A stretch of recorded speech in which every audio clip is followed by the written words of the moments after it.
여러분 안녕하세요. 6월 7일 월요일 아침입니다. 하나님께서 참 좋은 날 주셨고요. 또 한 주간 선물로 우리에게 허락해 주셨습니다. 기도하면서 말씀 보면서 하루 시작하도록 하겠습니다. 오늘 함께 볼 말씀은 잠언 4장 14절에서 27절까지의 말씀입니다. 사악한 자의 길에 들어가지 말며 악인의 길로 다니지 말지어다. 그의 길을 피하고 지나가지 말며 돌이켜 떠나갈지어다. 그들은 악을 행하지 못하면 자지 못하며 사람을 넘어뜨리지 못하면 잠이 오지 아니하며 불의의 떡을 먹으며 강포의 술을 마심이니라. 의인의 길은 돋는 햇살 같아서 크게 빛나 한낮의 광명에 이르거니와 악인의 길은 어둠 같아서 그가 걸려 넘어져도 그것이 무엇인지 깨닫지 못하느니라. 내 아들아, 내 말에 주의하며 내가 말하는 것에 내 귀를 기울이라. 그것을 내 눈에서 떠나게 하지 말며 내 마음속에 지키라. 그것은 얻는 자에게 생명이 되며 그의 온 육체의 건강이 됨이니라. 모든 지킬 만한 것 중에 더욱 내 마음을 지키라. 생명의 근원이 이에서 남이니라. 구부러진 말을 내 입에서 버리며 삐뚤어진 말을 내 입에서 멀리하라. 내 눈은 바로 보며 내 눈꺼풀은 내 앞을 곧게 살펴 내 발이 행할 길을 평탄하게 하며 내 모든 길을 든든히 하라. 좌로나 우로나 치우치지 말고 내 발을 악에서 떠나게 하라. 아멘.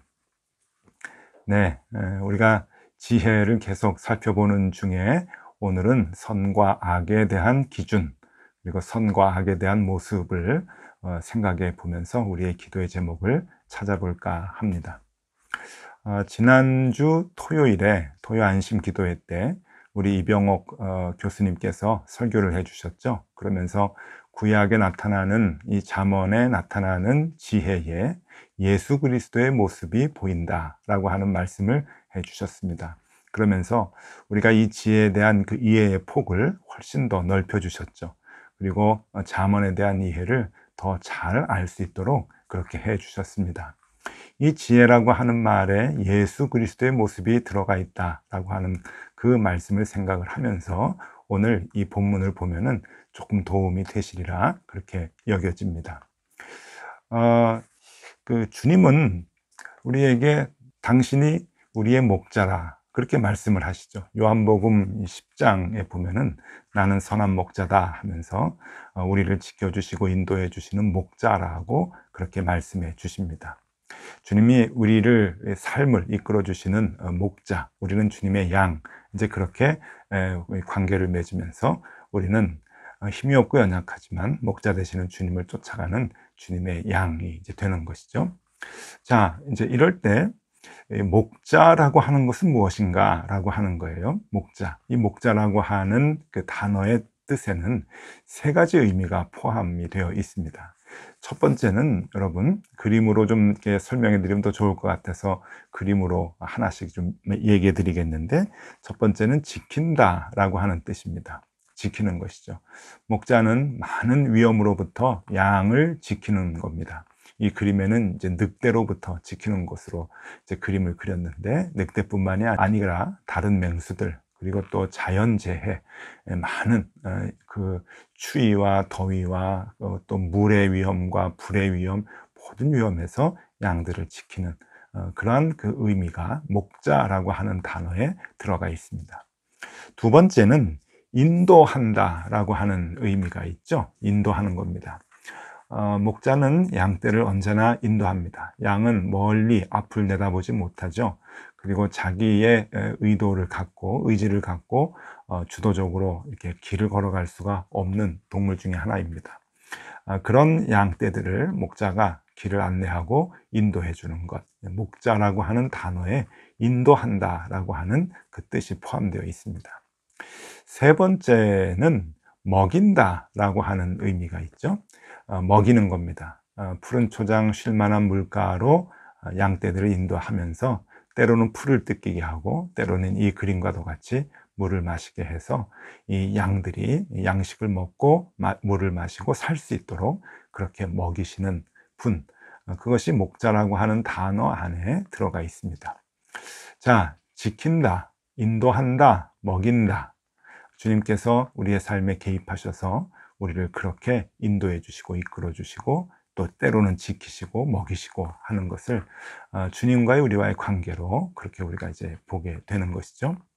자, 그런데 조금 이상한 것이 있습니다. 정말 우리는 주님께서 우리를 지켜주시는 것일까? 날마다 철저하게 보호해 주시고 인도해 주시고 또 먹여 주시고 또 인도해 주시고 이끌어 주시는 걸까? 꽤 오래전 일입니다. 한 7, 8년 전이라고 이제 기억이 되는데, 제가 목회하던 교회의 청년부 담당 목사님의 집에서 원인 모를 불이 났습니다. 아파트에서 아마 전기 합선으로 이렇게 추정이 되는데 불이 나서 그 목사님 그 사택이 다 탔을 뿐만 아니고 그 주변에 특별히 이 위층에 있는 그 집 아파트였으니까요, 집까지 많은 피해를 주어서 그것을 물어내느라고 본인도 물론 다 이제 피해를 많이 봤지만 그것까지 보상을 하느라고 굉장히 어려움에 처한 적이 있습니다. 자, 목사님 댁입니다. 신앙생활을 열심히 했던 목사님 댁이고 또 주님의 일을 열심히 했던 목사님 댁인데, 그만 목사님 댁이 아무도 없을 때, 가정에 아무도 없을 때 불이 나고 말았죠. 굉장히 큰 불행이었고 또 엄청난 그런 그 고난이었습니다. 왜 그런 일이 벌어질까? 여러분, 주님께서는 우리의 목자가 되셔서 지키신다라고 하는 약속을 해주셨죠. 인도하시고 지키신다라고 하는데, 적어도 그때 우리 그 청년부 담당 목사님의 집은 주님이 지켜주시지 못했던 것 같다는 생각이 이제 드는 것이죠. 왜 그러한 상황에서 우리를 지켜주시지 못할까 하는 그러한 그 의문을 많이 갖게 되었습니다. 그러고 보니 그 목사님의 집의 화재만이 아니고 목회를 하다 보니까 신앙생활 열심히 하는 많은 그 가정들이 크고 작은 어려움을 당할 때가 많이 있습니다. 그럴 때마다 마음에 참 고민이 많이 생기죠. 주님은 우리의 목자이시고 그 목자라고 하는 그 의미, 단어에는 지킨다, 인도한다, 먹이신다 라고 하는 그런 의미가 다 함축되어 들어가 있는데, 그럼에도 불구하고 우리 믿음의 가정들을 하나님께서 잘 지켜주시지 못하는 것 같다라고 하는 생각을 할 때가 많이 있습니다. 때로는 사업을 하면서 많이 힘들어하고, 때로는 자녀들의 문제 때문에 괴로워하고, 때로는 앞으로 진로의 문제 때문에, 장래의 문제 때문에 가족들이 다 괴로워하고 힘들어하는 그런 그 모습을 보면서, 우리 이 하나님께서 왜 우리 믿음의 식구들을 왜 지켜주시지 못하는가, 그런 생각들을 많이 하게 되었죠. 여러분, 지금도 여러분도 그렇고 저도 그렇고 아마 그런 생각을 아마도 가끔은 하실 겁니다. 그런데 여러분, 이런 일들이 왜 일어나게 되는가? 주님은 우리에게 다가오셔서 내가 너희들의 목자다, 나는 선한 목자다, 주님이 말씀해 주신 것 아닙니까? 우리가 주님께 고백을 할 때 주님은 선한 목자이십니다 라고 얘기한 것이 아니고, 주님께서 우리에게 오셔서 나는 선한 목자다, 나는 양떼를 지키고 양떼를 지키기 위해서 목숨을 거는 사람이다 라고 그렇게 얘기를 하실 정도니까 주님이 먼저 얘기해 주셨거든요. 그런데 그게 우리의 삶 속에서 잘 이루어지지 않는 것 같다라고 하는 생각이 들면서 고민에 빠질 때가 많이 있습니다. 그런데 여러분, 이것은 그렇지 않습니다. 이것은 어떤 그 상황인가 하면은요, 주님이 우리에게 지켜주시고자 하는 부분과 우리가 주님께로부터 지켜주시면 좋겠다고 생각하는 그 부분이 서로 다르기 때문에 나타나는 현상입니다. 주님은 우리에게 목자가 되어주셔서 지켜주겠다라고 분명히 약속하셨는데, 그럴 때 말씀하신 주님이 지켜주시겠다, 인도해 주시겠다라고 하는 그 범위, 주님께서 생각하시는 것과 우리가 주님이 지켜주시겠다고 하니까 꼭 지켜주십시오 라고 할 때, 우리가 그렇게 요구할 때 생각하는 그 지켜준다고 하는 범위가 서로 다르다라고 하는 것이죠. 우리는 어떤 생각을 하게 되냐면은 우리의 재산, 그리고 우리가 갖고 있는 그 행복, 또 우리가 갖고 있는 가족들과의 관계, 모든 상황, 이런 것들을 지켜주시기를 원합니다. 주님께서 이것을 보호해 주시고 우리의 가족을 보호해 주시고 내가 갖고 있는 소유들을 하나님께서 지켜주시기를 간절히 바라는 마음으로 주님 지켜주신다고 하지 않았습니까? 라고 그렇게 말씀을 하고, 또 그것이 지켜지지 않을 때는 원망하고 또 불평을 하고 그러는데, 하나님께서 우리에게 지켜주시겠다고 할 때 그 지켜주신다고 하는 범위는 우리의 생각하고 좀 다른 것이죠. 하나님께서는 우리에게 무엇을 지켜주시겠다고 약속을 하시는가 하면, 그것이 바로 오늘 말씀 23절에 나오는 겁니다. 23절 말씀을 읽어드리겠습니다. 모든 지킬 만한 것 중에 더욱 내 마음을 지키라. 생명의 근원이 이에서 남이니라. 하나님께서는 우리에게 마음을 지키라 라고 말씀을 하십니다. 그리고 요구를 하시죠. 너희는 마음을 꼭 지켜야 돼. 너희 마음을 너희가 반드시 지켜야 돼. 이유는 거기에서 생명의 근원이 나기 때문에 그렇다라고 얘기하시죠. 생명의 근원이라고 하는 것이 뭡니까? 우리가 마음을 지킬 때 생명이 나타난다고 말씀하시는 건데, 마음만 지키면 뭐 다 생명이 나타나는 건가요? 그렇지 않습니다. 여기서 하나님께서 말씀을 하시는 것은 하나님의 말씀, 하나님이 가르쳐 주시는 하나님의 말씀을 내 마음에 간직하는 것, 그리고 그 말씀을 내 마음 속에서 지키는 것, 그 형태를 얘기하는 것이죠.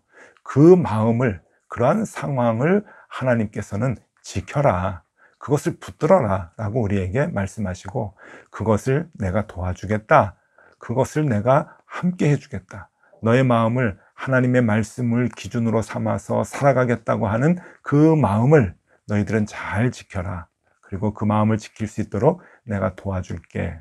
하나님께서는 그 약속을 우리에게 해주고 계시는 겁니다. 그리고 우리가 그 마음을 잘 지키지 못할 때, 우리의 힘이 연약해서 의지가 부족해서 그러한 다짐을 우리가 잘 지켜나가지 못할 때, 주님께서는 그 마음을 주님이 지켜주시겠다고, 옆에서 도와서 그 마음을 우리가 잘 붙들 수 있도록 힘을 주시겠다고, 그것을 도와주겠다고 하시는 겁니다. 그런 의미에서 주님께서는 우리의 목자가 되어주셔서 우리를 지킨다고 하는 것이죠.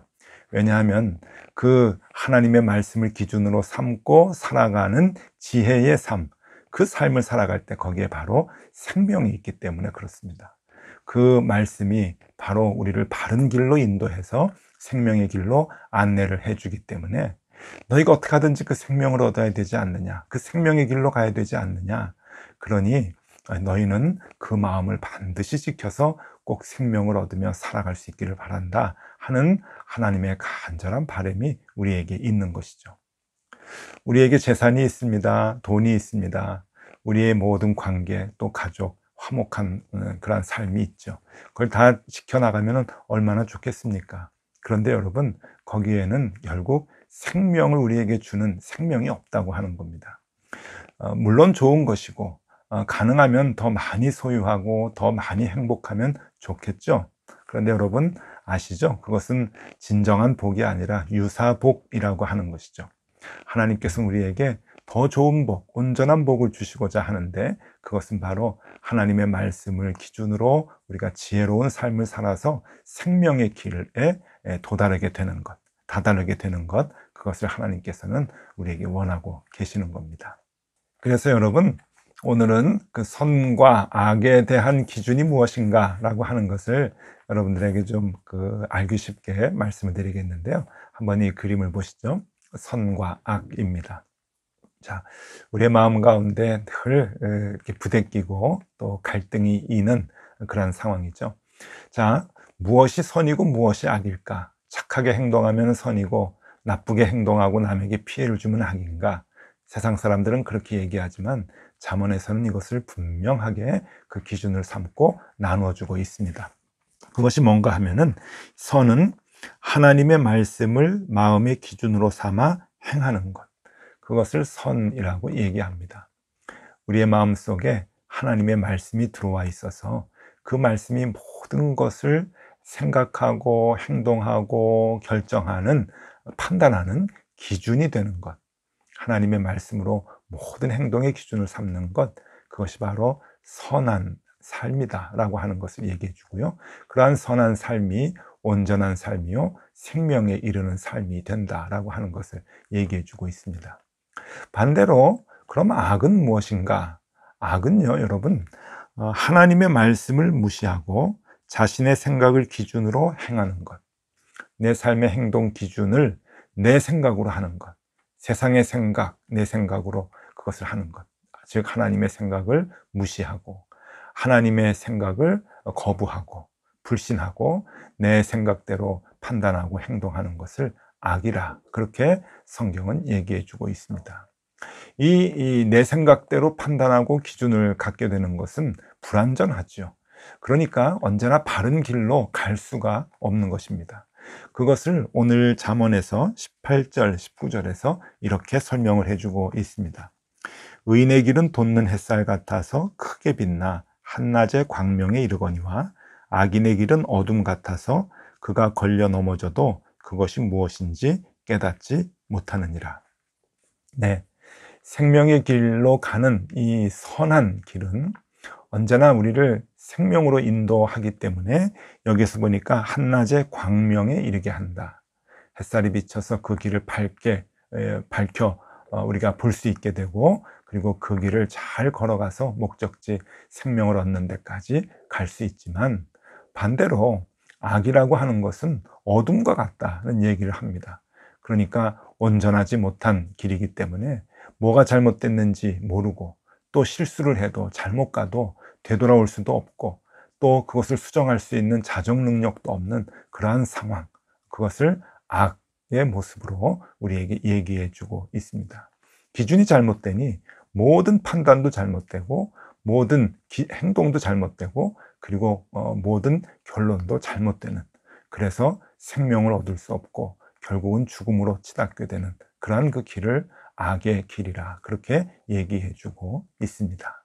네, 여러분, 오늘은 지혜를 우리가 생각하는 중에 선과 악에 대한 것을 생각해 봤습니다. 여러분, 오늘은 딱 한 가지 말씀만 기억하면 좋을 것 같습니다. 오늘 23절 말씀입니다. 모든 지킬 만한 것 중에 더욱 내 마음을 지키라. 생명의 근원이 이에서 남이니라. 지킬 만한 것 중에 내 마음을 지키라. 여러분, 지키고 싶은 건 많으시죠? 여러분 갖고 계시는 재산도 지켜야 되고, 여러분들의 가족도 지켜야 되고, 또 여러분들이 쌓아놓은 모든 명예, 또 여러분들이 쌓아놓은 그런 그 결과들, 이런 모든 것들을 다 지켜야 할 필요가 있습니다. 그러나 그런 것도 지켜야 하지만 그것보다 우선으로 지켜야 할 것이 있다고 말씀해 주고 있습니다. 그것은 우리의 마음입니다. 무슨 마음입니까? 하나님의 말씀을 내 삶의 기준으로 삼으려고 하는 그 마음, 하나님의 말씀을 사모하는 마음, 그 말씀대로 살려고 하는 그 지혜의 마음. 하나님은 말씀하십니다. 지켜라, 지켜라. 이유가 무엇입니까? 왜 지켜야 합니까? 거기에 생명이 있기 때문이다. 그 말씀대로 판단하고 행하면 거기에는 생명이 있는 결과가 나타나기 때문에 우리에게 그 축복을 주시기 위해서, 그 복된 삶을 주시기 위해서 하나님은 우리의 마음을 지키라고 말씀하십니다. 여러분, 오늘 하루 월요일입니다. 이제 한 주 시작을 하는데, 오늘 하루 하나님, 제가 제 마음을 꼭 지키면서 오늘 하루 살겠습니다. 하나님의 말씀을 기준으로 모든 생각을 하고 판단하고 행동하려고 노력하겠습니다. 그렇게 내 마음 지킬 수 있는 하루가 되게 해주십시오. 이렇게 기도하면서 하루를 시작하도록 하겠습니다. 기도하겠습니다. 하나님, 감사합니다.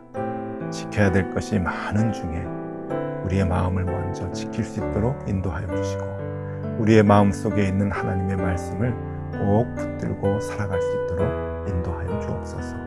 그래서 나도 생명을 얻고 내 주변의 사람들에게도 생명을 전하는 그러한 삶이 되게 하여 주옵소서.